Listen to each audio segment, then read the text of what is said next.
Today we will continue our topic, that is formation of sperms.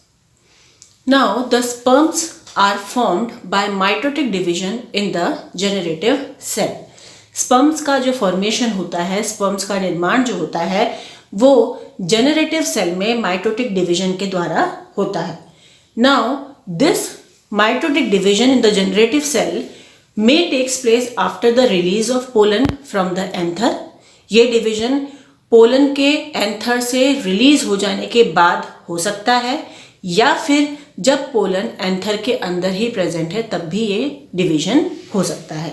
Thus, in the former condition तो हम कह सकते हैं कि पहले वाली कंडीशन के अंदर, यानी कि जब डिवीजन हो रहा है when the pollen are release from the anther, अगर उस कंडीशन में डिवीजन होता है तो जो पोलन्स होते हैं they are shed at the two celled stage. उस केस में क्या होगा, पोलन्स जो है उनका शेड टू सेल्ड स्टेज में होता है, पोलन बिखर जाते हैं टू सेल्ड स्टेज में. वहीं अगर लेटर कंडीशन में ये डिवीजन होता है, यानी कि when pollens are still confined inside the anther, तो उस कंडीशन में पोलन्स जो हैं वो शेड होते हैं at the three celled stage.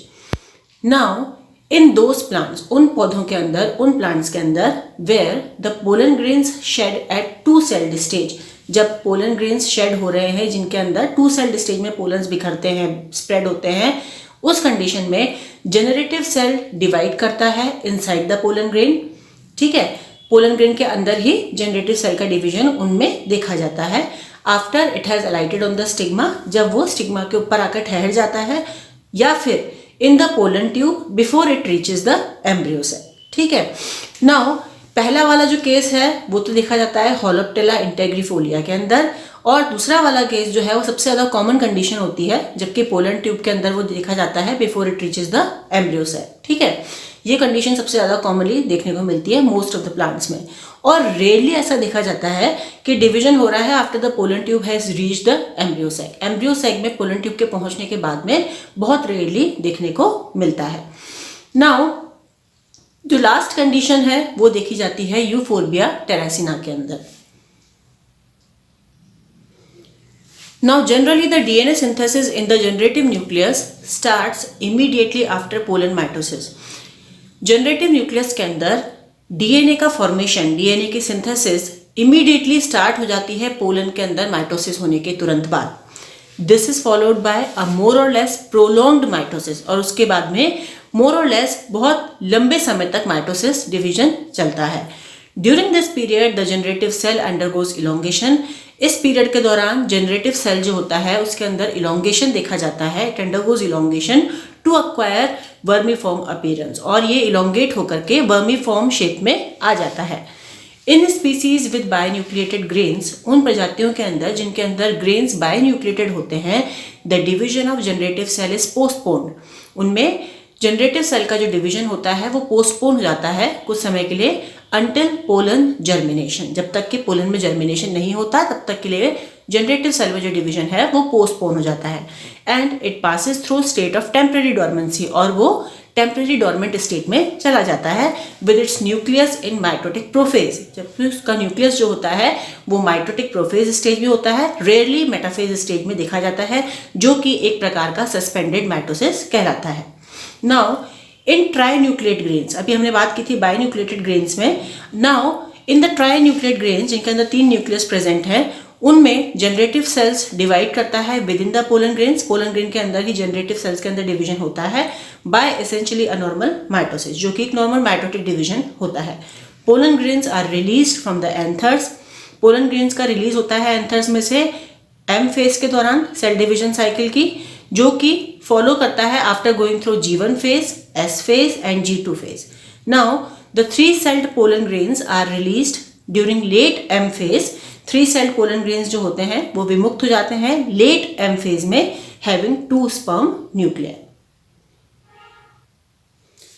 वहीं in the two celled pollen, अगर टू सेल्ड पोलन है उसके अंदर क्या होगा, जनरेटिव न्यूक्लियस जो है वो अनडिवाइडेड रहता है, और it contains double the amount of DNA of sperm nucleus.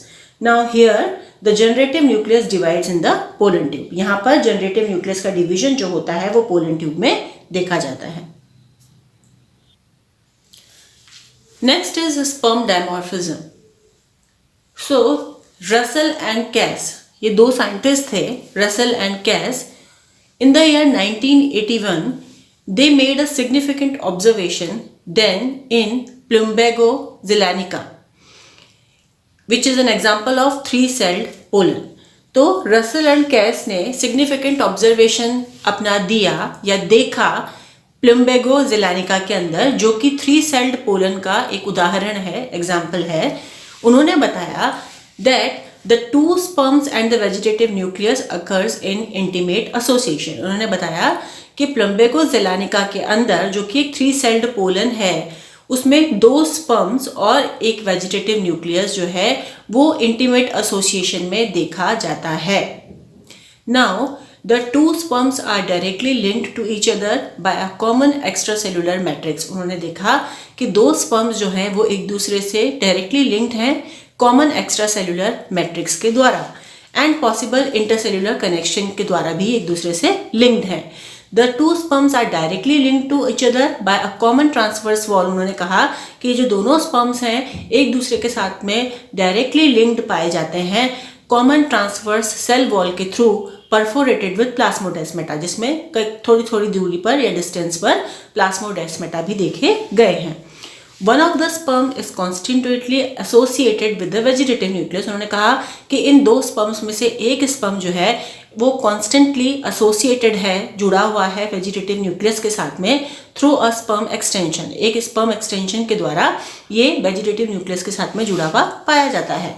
That embraces the vegetative nucleus over a large surface area and is partially surrounded by lobes of vegetative nucleus. अब उन्होंने कहा कि ये जो एसोसिएशंस हैं established within mature pollen grains, ये जो mature pollen grains के अंदर ये जो associations देखे जा रहे हैं कि किस तरीके से वो एक दूसरे से जुड़े हुए हैं, they are maintained throughout pollen tube growth. ये associations जो हैं वो pollen tube की growth तक, जब तक pollen tube की growth नहीं हो जाती तब तक ये associations जो हैं वो देखे जाते हैं या maintained पाए जाते हैं. Now as we know that the sperms are highly cytoplasmic, containing plastids, mitochondria, endoplasmic reticulum, ribosomes, vesicles and microtubules. Sperms जो होते हैं साइटोप्लाज्मिक नेचर के होते हैं, जिनके अंदर plastid, mitochondria, endoplasmic reticulum, ribosomes, vesicles और माइक्रोट्यूब्यूल्स प्रेजेंट होते हैं. So the computer assisted 3D study revealed that in Plumbago zelanica the two sperms of a pair differ not only in cell size and shape but also in the size of their nuclei and the number of cytoplasmic organelles. जब हमने computer assisted 3D study करी प्लम्बेगो ज़ेलानिका के अंदर, उससे ये पता लगा कि ये जो दोनों स्पर्म्स हैं, पेयर के अंदर प्रेजेंट दो स्पर्म्स हैं, ये डिफर करते हैं, एक दूसरे से अलग होते हैं, न केवल सेल साइज और शेप में बल्कि साइज ऑफ देयर न्यूक्लियाई भी डिफर करता है और इनका साइटोप्लाज्मिक ऑर्गेनेलीज जो इनके अंदर प्रेजेंट होते हैं वो भी एक दूसरे से वेरी करते हैं, डिफर करते हैं. Now the smaller sperm which is not associated with vegetative nucleus, छोटा साइज का जो स्पर्म होता है जो वेजिटेटिव न्यूक्लियस के साथ में एसोसिएटेड फॉर्म में नहीं पाया जाता, it contains on an average 24 plastids. उसके अंदर 24 प्लास्टिड्स होते हैं और 40 माइटोकॉन्ड्रिया पाए जाते हैं. वहीं बड़ा स्पर्म जो होता है which is closely associated with vegetative nucleus, जो कि वेजिटेटिव न्यूक्लियस के साथ में एसोसिएटेड फॉर्म में प्रेजेंट होता है थ्रू अ नैरो एक्सटेंशन के द्वारा, it is rich in mitochondria. उसमें माइटोकॉन्ड्रिया प्रेजेंट होते हैं और उनका नंबर होता है almost about 256, but it also contains few plastids that is 0.45. Now large sperm also contains fertilization unit. बड़े स्पर्म के अंदर फर्टिलाइजेशन यूनिट भी पाई जाती है जिसे MGU या मेल जर्म यूनिट कहा जाता है. Right, we are talking about the differences among the two sperms of a single pair. Right, male germ unit containing sperm fuses with the egg cell. ये जो male germ unit है जिसके अंदर sperm present होता है, ये fuse करती है egg cell के साथ में while reaching the embryo cell. ठीक है, whereas छोटा न्यूक्लियस जो होता है it fuses with the secondary nucleus. Now the male germ unit it also helps in stigma diagnosis. Stigma को डायग्नोस करने में, पहचानने में मदद करता है ये. स्पर्म ट्रांसमिशन में ये हेल्प करता है और उसके अलावा फर्टिलिटी को इंड्यूस करने में भी मेल जर्म यूनिट का ही रोल पाया जाता है। Now the next is pollen sterility. Now the male sterility in angiosperms may arise due to several reasons. Pollen sterility या male sterility जो एंजियोस्पर्म्स में देखी जाती है वो कई कारणों की वजह से हो सकती है। कुछ हैं anther suppression, abortion, फाइलॉडी, पैटोलॉडी and पिस्टिलॉडी।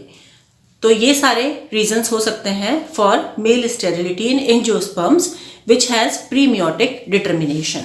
It can also be due to aberrant meiosis या gametophytic development. Now, it is determined by the individual myocyte or gametophyte. अगर ऐसा होता है तो there are two cases arise करते हैं. First is meiotic irregularities. Here meiosis fails, meiosis नहीं होता या फिर produces genomically imbalanced spores, और अगर होता है तो उसके द्वारा genomically imbalanced spores का production देखा जाता है। और it can also be due to irregularities in gametophyte development where meiosis is normal, meiosis normally होता है लेकिन gametophyte development aberrant होता है या फिर incomplete पाया जाता है। और it can be determined by sporophyte, ठीक है, पहला तो था by gametophyte, next is by sporophyte. Here in this case meiotic disturbances or arrest of gametophyte development is seen. Next reason can be failure of anther dehiscence. Here normal pollens are formed but they are not released, ठीक है, normal pollen grains formation होता है लेकिन वो release नहीं हो पाते, यानी कि एंथर फेल हो जाते हैं to डिहाइस। Next is premature dissolution of callus. Here the abortion can occur at any stage during microsporogenesis. तो यहाँ पर किसी भी स्टेज में, माइक्रोस्पोरोजेनेसिस के किसी भी स्टेज में पोलन्स जो हैं वो अबॉर्ट हो जाते हैं। And next reason can be fungal और viral infection. Now gametophytic determined pollen sterility जो है it is due to meiotic abnormalities. Gametophyte के द्वारा डिटरमाइंड जो पोलन स्टेरिलिटी होती है उसका कारण होता है meiotic abnormality such as meiosis in polyploid, polyploid में होने वाला meiosis which often results in unequal distribution of chromosome, जिसकी वजह से chromosomes जो है वो unequally distribute होते हैं daughter cells में। Next is sporophyte determined अगर male sterility देखी जाती है तो it is due to genic, cytoplasmic और environmental factors। इसमें प्रमुख कारण जो होते हैं वो होते हैं genic factors, either cytoplasmic factors or due to environmental factors. Now the genic और generic and cytoplasmic pollen sterility is wide spread among angiosperm, ज़्यादातर ये एंजियोस्पर्म्स में देखी जाती हैं। The genic pollen sterility is due to recessive gene, ये recessive gene के कारण होती है। Maize shows genic as well as cytoplasmic pollen sterility. मक्का इसका एग्जाम्पल है जिसके अंदर दोनों तरह की genic as well as cytoplasmic pollen sterility देखी गई है। नाउ इन्वायरमेंटल फैक्टर्स जैसे photo periodic treatment and temperature, they are known to induce male sterility in otherwise fertile plants. ये जो दोनों फैक्टर्स हैं, चाहे वो फोटो पीरियोडिक ट्रीटमेंट हो या फिर टेम्परेचर हो, ये दोनों इन्वायरमेंटल फैक्टर्स मेल स्टेरिलिटी को इंड्यूस कराते हैं इवन फर्टाइल प्लांट्स के अंदर। सर्टेन केमिकल्स जैसे ऑक्सिन्स, मैलिक हाइड्रोजाइड, डेलापोन, ये भी मुख्य कारण हैं जो इंड्यूस करते हैं मेल स्टेरिलिटी को। In most cases pollen sterility has been attributed to the malfunctioning of tapetum. कई बार देखा गया है कि पोलन स्टेरिलिटी का कारण टेपेटम की malfunctioning भी पाई गई है। Some of these irregularities are first inhibition of normal RNA synthesis, normal RNA की जो सिंथेसिस है वो रुक जाती है, इनहिबिट हो जाती है, and increase in DNA content, और डीएनए की मात्रा बढ़ जाती है। सेकंड है हाइपरट्रॉफी ऑफ टेपिटल सेल, टेपिटल की जो कोशिकाएं हैं वो हाइपरट्रॉफी शो करती हैं, वो साइज में एनलार्ज हो जाती हैं और सुप्रा नॉर्मल साइटोप्लाज्मिक आरएनए एक्वायर कर लेती हैं, जिसकी वजह से वो मल्टी न्यूक्लिएटेड हो जाती हैं। The cells invade the anther locule, ये जो कोशिका है ये एंथर के लोक्यूल में चली जाती है, एंड द मियोसाइट्स और स्पोर्स आर क्रश्ड, और मियोसाइट्स को या फिर स्पोर्स को क्रश कर देती है। नेक्स्ट कारण है pre mature degeneration of tapetum. Tapetum समय से पहले डीजेनरेट हो जाती है, depriving the developing spore of its nutrition, जिससे कि उसमें अंदर डेवलप होने वाले स्पोर्स जो हैं वो न्यूट्रिशन प्राप्त करने में सफल नहीं होते। It is now possible to induce male sterility in wide range of angiosperms। तो अब ये पॉसिबल हो सकता है कि हम मेल स्टेरिलिटी को रोक सकते हैं वाइड रेंज ऑफ एंजियोस्पर्म्स के अंदर bye inserting a bacterial gene baldness linked with tapetum specific promoter PTA29 from tobacco. ठीक है, बैक्टीरियल जीन जिसका नाम है बार्नेस, उसको अगर हम लिंक करा दें, जोड़ दें टेपेटम स्पेसिफिक प्रमोटर के साथ में, जो कि टोबैको से प्राप्त होता है PTA29 के साथ में, तो हम मेल स्टेरिलिटी को इंड्यूस कर सकते हैं। This chimeric gene causes premature breakdown of tapetum. ये जो काइमेरिक जीन है ये क्या करता है, टेपेटम के समय से पहले प्री मैच्योर ब्रेक डाउन को रोक देता है, which results in the arrest of microspore development, जिसके कारण माइक्रोस्पोर का जो डेवलपमेंट है वो हो पाता है। Now introduction of another bacterial gene, वहीं एक और बैक्टीरियल जीन है that is bar star in a plant carrying the baldness gene. अगर हम उसको ट्रांसफर कराते हैं किसी प्लांट के अंदर या इंट्रोड्यूस कराते हैं किसी प्लांट के अंदर जिसके अंदर बार्नेस जीन पहले से प्रेजेंट है, तो barstar can help to restore the male fertility. वो मेल फर्टिलिटी को वापस रिस्टोर करने में मदद करता है by inactivating the protein produced by barnase gene. Barnase gene के द्वारा जो प्रोटीन प्रोड्यूस होता है उसको इनएक्टिवेट करके बार स्टार जो है वो मेल फर्टिलिटी को रीस्टोर कराने में मददगार साबित होता है। सो बार्नेस एंड बार स्टार की एक्टिविटी से हम लोग मेल स्टेरिलिटी को इंड्यूस कराने में एंजियोस्पर्म्स के अंदर हेल्प ले सकते हैं।